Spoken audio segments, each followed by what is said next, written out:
यह है मुंबई की आर्थर रोड जेल। 1994 में अपनी गिरफ्तारी से लेकर साल 2007 तक यानी कि कुल 13 साल याकूब मेमन ने इसी जेल में बिताए।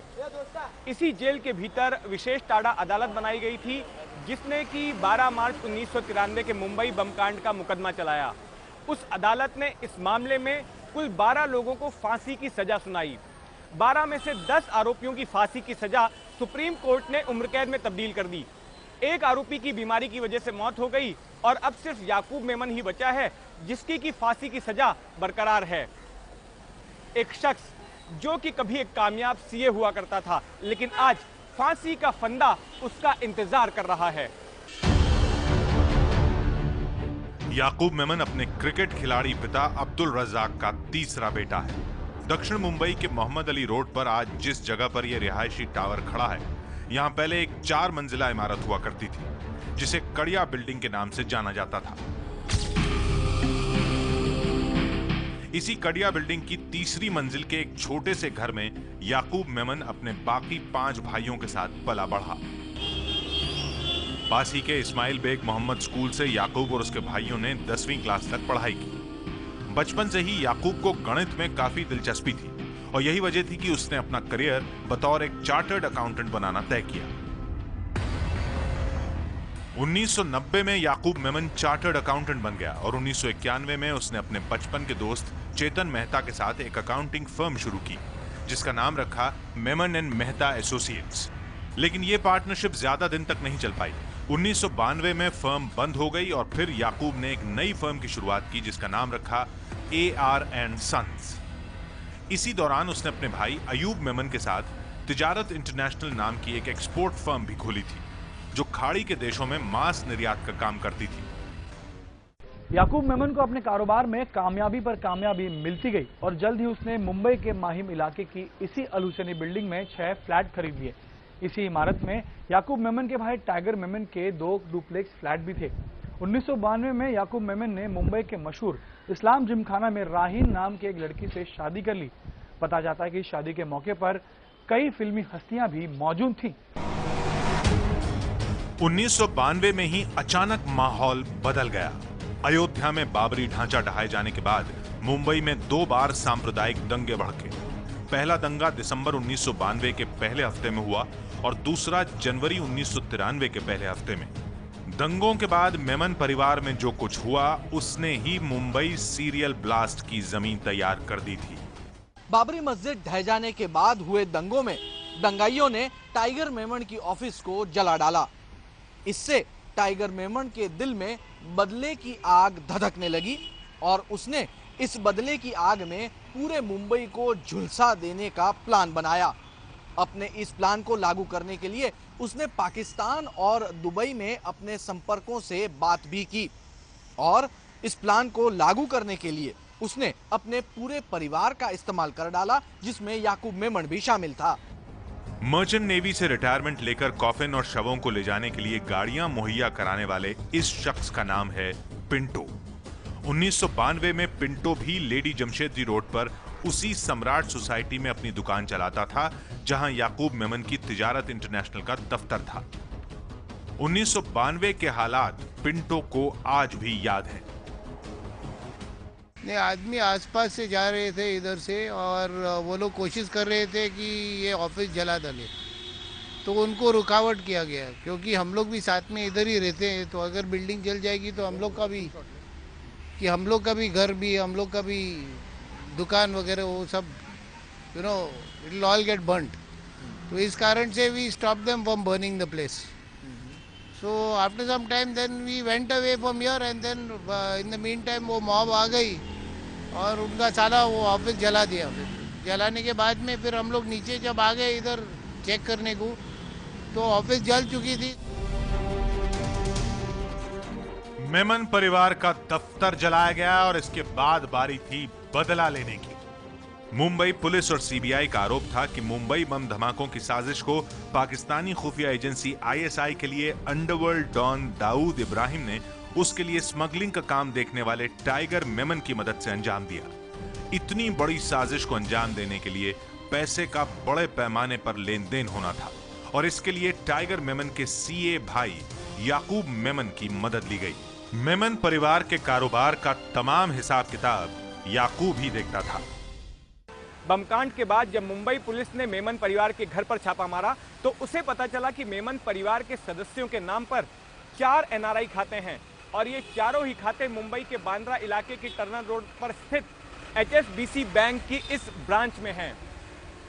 इसी ब्रांच में British bank of middle east की दुबई शाखा से $61,700 भेजे गए थे और इन अमेरिकी डॉलरों का इस्तेमाल धमाकों की साजिश को अंजाम देने के लिए किया जाने वाला था। याकूब मेमन को इन चारों ही खातों को हैंडल करने का अधिकार था। पहला अकाउंट मेमन की पत्नी शबाना के नाम पर, दूसरा खाता उसके भाई अयूब के नाम पर, तीसरा खाता अयूब की पत्नी रेशमा के नाम पर और चौथा खाता सुलेमान मेमन की पत्नी रुबीना के नाम पर था। इसके अलावा डेवलपमेंट कॉर्पोरेशन बैंक की माहिम शाखा में मेमन की कंपनी तिजारत इंटरनेशनल के खाते थे। इन खातों में भी दिसंबर 1992 और मार्च 1993 के बीच पैसों का भारी लेन देन हुआ और धमाकों के पहले खातों से पूरी रकम निकाल ली गई। मुंबई क्राइम ब्रांच ने अदालत को बताया कि याकूब ने ही 21,90,000 रुपए की रकम मैग्नम वीडियो के पार्टनर समीर हिंगोरा और हनीफ कड़ावाला को दी ताकि उस पैसे को साजिश में शामिल होने वाले दूसरे सदस्यों के बीच बांटा जा सके।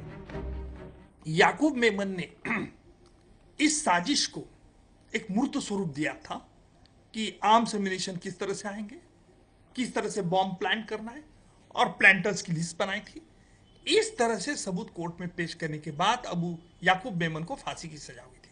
याकूब मेमन पर सिर्फ धमाकों की साजिश को अंजाम देने के लिए पैसों के लेन देन का ही आरोप साबित नहीं हुआ। टाड़ा कोर्ट ने पाया उसने धमाकों की साजिश को अंजाम देने के लिए जिन लोगों को पाकिस्तान ट्रेनिंग की खातिर भेजा था उनके हवाई टिकट भी खुद याकूब मेमन ने ही करवाए थे। विस्फोटकों में टाइमर किस तरह लगाना है, हथगोले कैसे फेंकने हैं और बम धमाके के बाद होने वाले दंगों के दौरान AK-47 राइफलें कैसे चलानी हैं, इसके लिए पाकिस्तानी खुफिया एजेंसी ने पाकिस्तान में ट्रेनिंग का इंतजाम कर रखा था। टाइगर मेमन ने 15 युवकों को यह ट्रेनिंग दिलाने के लिए दुबई होते हुए पाकिस्तान भेजा। मुंबई पुलिस का अदालत में यह कहना था कि इन युवकों के दुबई और फिर वहां से पाकिस्तान जाने के लिए हवाई जहाज के टिकटों का इंतजाम याकूब मेमन ने ईस्ट वेस्ट ट्रैवल्स नाम की एजेंसी चलाने वाले अल्ताफ अली के जरिए किया था। अल्ताफ अली को भी टाडा अदालत ने 6 साल जेल की सजा सुनाई। प्रोसिक्यूशन ने एकदम क्लियर कट साबित किया है कि ये जो ब्लास्ट के पहले जो कॉन्स्पिरेटर्स जितने भी लोग थे, सबके जितने मीटिंग में, उसमें बहुत सारे मीटिंग्स में याकूब मेमन भी उसमें शामिल थे और उनको पता था कि ये कॉन्स्पिरेसी किसके लिए, और इसका फाइनेंस जो है जो पाकिस्तान में भेजे गए लड़के लोग यहाँ से ट्रेनिंग के लिए, आर्म्स के ट्रेनिंग के लिए, RDX कैसे इस्तेमाल करें उसके ट्रेनिंग के लिए, और वो जानता था कि ये लड़के लोग दुबई से वाया पाकिस्तान जाने वाले और ये जानते थे कि पाकिस्तान के वहाँ पे फर्जी पासपोर्ट उनको मिलेगा पाकिस्तान का। अल हुसैनी बिल्डिंग में बहुत सारे AK-47 आर्म्स एंड अम्यूनिशन और टाइमर, डेटोनेटर्स, RDX के सब जो है सूटकेस में। अनवर तिबा ने खुद कबूल किया कि उसने सूटकेस इनके हाथ में दिया। याकूब पर साजिश को अंजाम तक पहुंचाने के लिए पैसों का लेन देन करने, पाकिस्तान जाने के लिए टिकट का इंतजाम करने के अलावा तीसरा संगीन आरोप साबित हुआ हथियारों को अपने पास रखने और उन्हें बांटने का। मुंबई पुलिस के मुताबिक याकूब ने परिवार के ड्राइवर रफीक माडी को 2 सूटकेस दिए थे जिनमें हथगोले और हथियार भरे थे। ये सूटकेस उसने अमजद मेहर बख्श और अल्ताफ अली तक पहुंचाने के लिए कहा था। इसके अलावा याकूब ने धमाकों में इस्तेमाल किए जाने वाले वाहनों की खरीदारी भी की। साजिश में अपने हिस्से की भूमिका अदा करने के बाद याकूब 9 मार्च 1993 को परिवार के बाकी सदस्यों के साथ दुबई रवाना हो गया। मेमन परिवार से अब सिर्फ मुख्य साजिशकर्ता टाइगर मेमन ही मुंबई में रह गया था, जो 12 मार्च को हुए धमाकों के चंद घंटों पहले ही दुबई के लिए निकला। याकूब मेमन की दलील है कि वो इस साजिश से अनजान था। उसने अदालत में कहा कि जो कुछ भी करवाया वो उसके भाई टाइगर मेमन ने करवाया और उसका धमाकों से कोई लेना देना नहीं। He was innocent, he is innocent, he will remain innocent. It's just that जो करता है वो आता नहीं है। और वो सरेंडर हुए हैं, इसका मतलब उन्होंने कुछ भी नहीं किया। Yakub has suffered a lot for जिसके भी वजह से, पर ही हैज सफर्ड अ लॉट। अभी उसको पार्डन कर देना चाहिए। अदालत में टाडा जज पीडी कोदे ने दूसरे तमाम सबूतों के अलावा सर्कमस्टेंशियल एविडेंस यानी परिस्थिति जन्य सबूत को भी आधार मानते हुए याकूब मेमन को धमाकों का दोषी ठहराया और याकूब मेमन को फांसी की सजा दी। सजा सुनाते वक्त जज कोदे ने ये टिप्पणी भी की कि मेमन परिवार एक साथ रहता था और ऐसे में ये नामुमकिन है कि परिवार के सदस्यों को ये पता न चले कि क्या हो रहा है।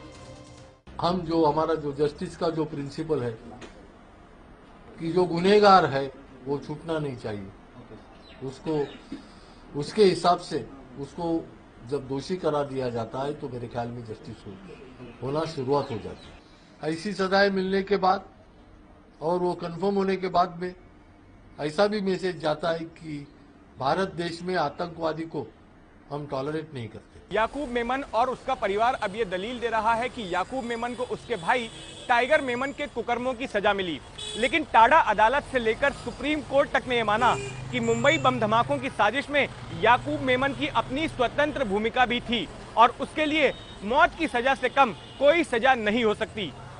गणेश ठाकुर के साथ जितेंद्र दीक्षित, एबीपी न्यूज, मुंबई।